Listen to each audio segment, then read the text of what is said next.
I now call upon Eric Schmidt to deliver the 139th Commencement Address of Boston University. Thank you. Well, thank you all. It's great to be here, and it's an honor to have been invited. It's an honor to look out on the next generation of BU Terriers. Now, let me give you a quote.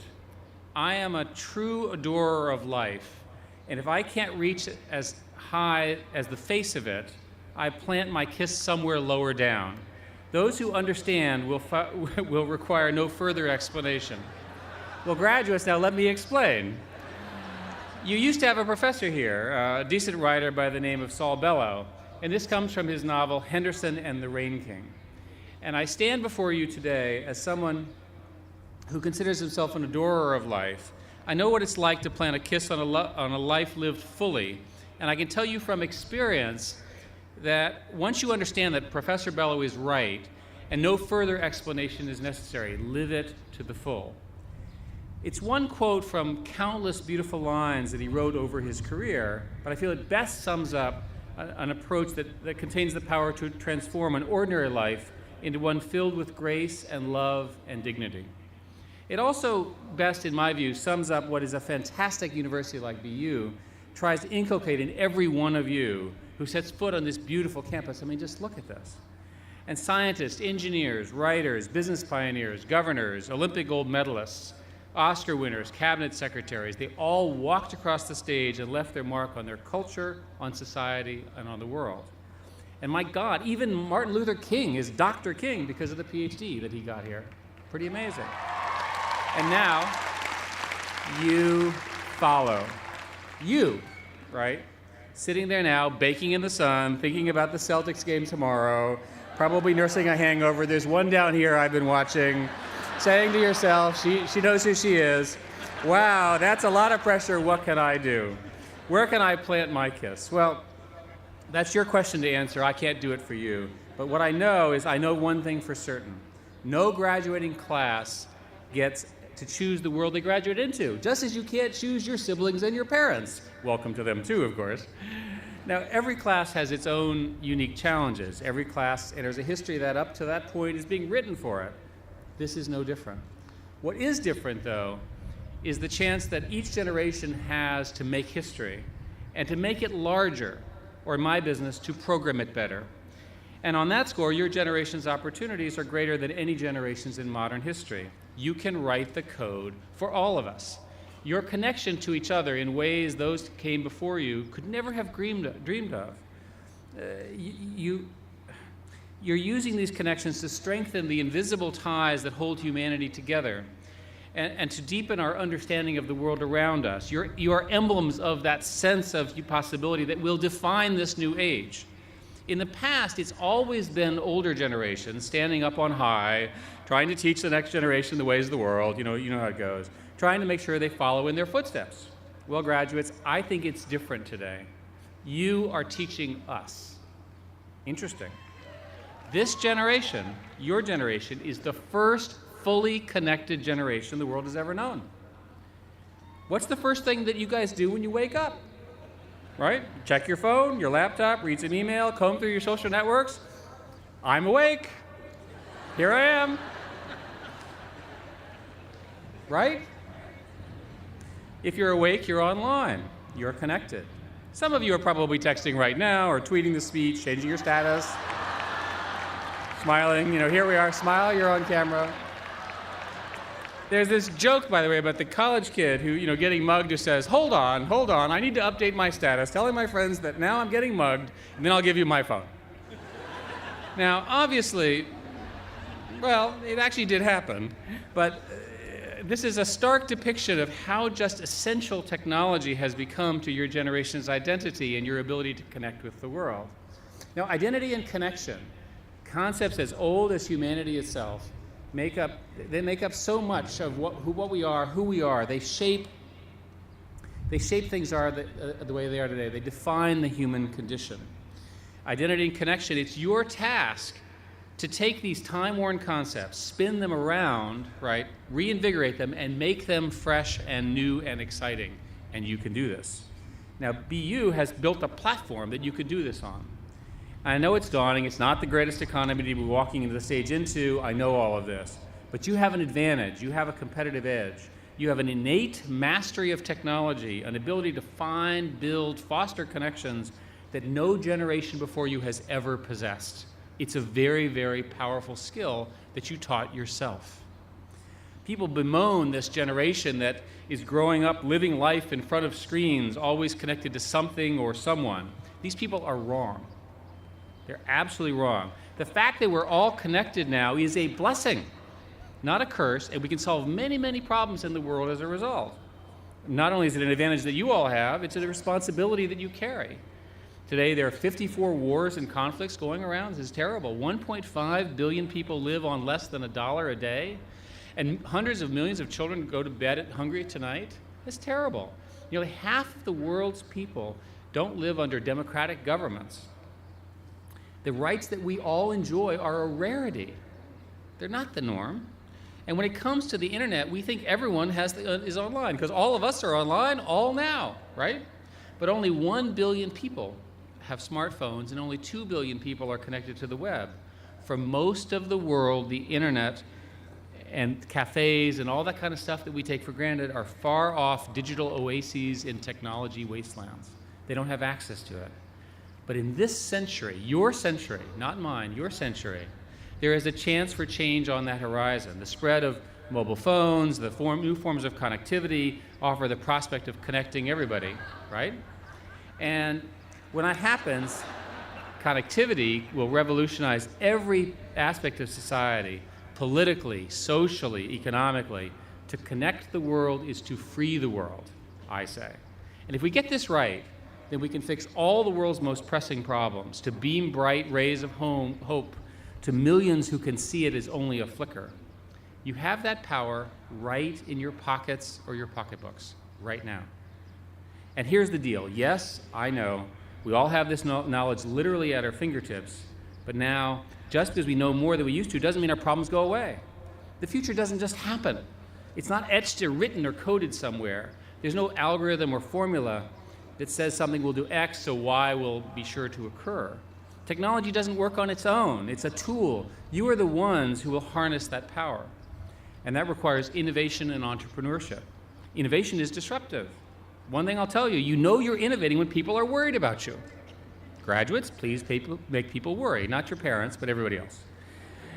Entrepreneurship is the lifeblood of a new economy. It's a more prosperous society, the engine that keeps communities growing. 2/3 of the new jobs created are in small businesses, and you should all try to create a small business or be part of one. And of course, I would recommend that you use all the products that Google has to offer to set it up. End of that. Now, you all have a chance to make an original contribution. Don't just be a shepherd following somebody else's vision or ideas, new models, new forms, new thinking. That's what we need from you. You don't need to become an aid worker or a teacher, although those are obviously good. You don't need to be an engineer. I obviously like that, right? We love this. Everyone, all of you, can make your mark by creating new standards of brilliance and innovation. And those standards can spread. They can scale. They can scale in ways that are once unimaginable. The collective intelligence of our society, our version of the Borg, is really quite different. Think of this as a new society with shared norms and values that crosses continents and unites all of us. The empowerment of each of us empowers all of us, and the distinctive feature of your new world, the distinctive feature is that you can be unique while being completely connected. It's never been possible before. I think this is the true fulfillment of the American dream. You see, computers can do amazing things. Those things in your pockets, they contain power inside of them that your proud parents, your grandparents in the audience never could have possibly imagined. I certainly didn't. These computers, they have speed, they have memory, they have intricately complicated wiring and unfathomably complex circuitry. But there's one thing that they don't have. They don't have a heart. All of these connections that you forge, all the things that I'm talking about, the digital ties that bind our humanity together, are not possible without technology. But it's also not possible without you, without a heart. You have the heart, and the future will not beat without you. Now, don't get me wrong. I obviously believe fully in the power of technology to change the world for the better, obvious. And I believe even more fully in the ability of your generation to use that power to great effect, to rule technology. But you cannot let technology rule you. Remember, and I want you to remember this, one thing you have to remember from my talk is I want you to take 1 hour a day and turn that thing off. I know it's going to be hard. I want you to take 1 hour, just 1 hour, you do the math, it's 1/24th. Turn it down, turn it off. Shut it down. Learn where the off button is. Take your eyes off that screen and look into the eyes of the person that you love. Right? Have a conversation, a real conversation, with the friends who make you think, with the family who make you laugh. Don't push a button saying, I like something. Actually, tell them. What a concept. Okay. Engage in the world around you and feel, taste, and smell and hug what's right there, right in front of you, not what's a click away. Life is not lived in the glow of a monitor. Life is not a series of status updates. Life is not about your friend count. It's the friends who actually you can count on, right? Right? So life is about who you love, how you live. It's about who you travel with through the world with. Your family, your collaborators, your friends. Life is a social experience first. And the best aspects of that experience are not lonely ones. They're spent in the company of others. Now, it's okay after the hour to turn it right back on, not to work. Now, our modern landscape has changed, yes, but our humanity will always remain. And that, above all else, is what makes us who we are. And who you are is a proud and talented group of BU Terriers. At BU, right? Exciting. Here, you've come to know all of these extraordinary pairs. Look around. Take a minute.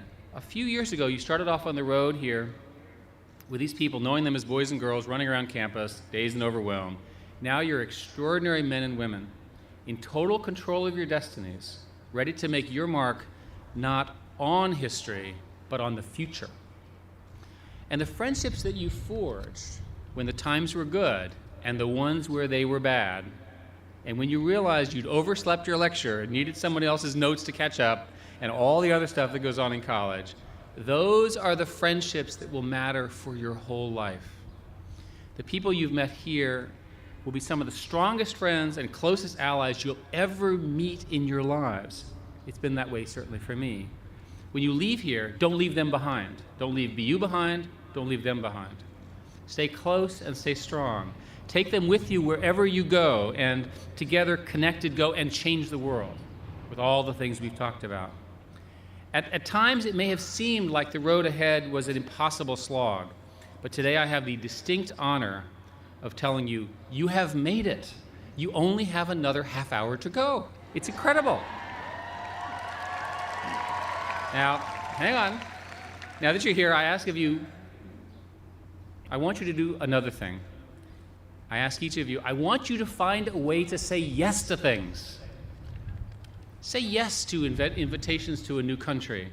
Say yes to meet new friends. Say yes to learning a new language and picking up a new sport. Yes is how you get your first job and your next job. Yes is how you find your spouse and even your children. And even if it's a bit edgy, a bit out of your comfort zone, saying yes means that you'll do something new, meet someone new, and make a difference in your life and likely other people's as well. Yes lets you stand out in a crowd, to be an optimist, to stay positive, to be the one that everyone comes to for help, for advice, or just for fun. Yes is what keeps us all young. Yes is a tiny word that can do very big things, and say it often. Second thing I want you to do not be afraid to fail, but also do not be afraid to succeed. There's an old Italian phrase that I like. It's used to describe these sort of daring circus performers. They do it, it's called salto mortale. It means they do a somersault on a tightrope without a net. Graduates, you need to do this. be brave. Work without a net. I promise you'll land on your feet. For those who say that you're thinking too big, be smart enough not to listen. For those who say that the odds are too small, be dumb enough to give it a shot. And for those who ask, how could I do that? Look them straight in the eyes and say, I will figure it out. But above all, be an adorer of life. I don't think any further explanation is necessary. I, to be very clear, am very happy to have you join us as adults. And the quicker we have you lead, the better. Time to throw out all of us aging baby boomers and replace it by those best equipped to lead us into a new age. You, okay? March us to a better day. The power and the possibility, the intellectual energy and the human electricity seated in this stadium, which I see in front of me, the stadium, and this is happening in other stadiums around this weekend and next weekend, this generation will break a new day. Your vast knowledge will seed a new era. Your new ideas will shape a new reality. Your agile minds will shape a new dawn. You will give our future a heartbeat. And that beat will beat stronger because of you, because of the things you learned and the things that you care about and the values and the things that you're going to do. From my perspective, looking at this class, I say that you have the potential to reach higher than any class before you, that any generation that ever came before you. You can reach as high as the face of life itself. I want to thank you all for listening to me, and my sincere congratulations to every single one of you, your families. It's a great day. Thank you so much.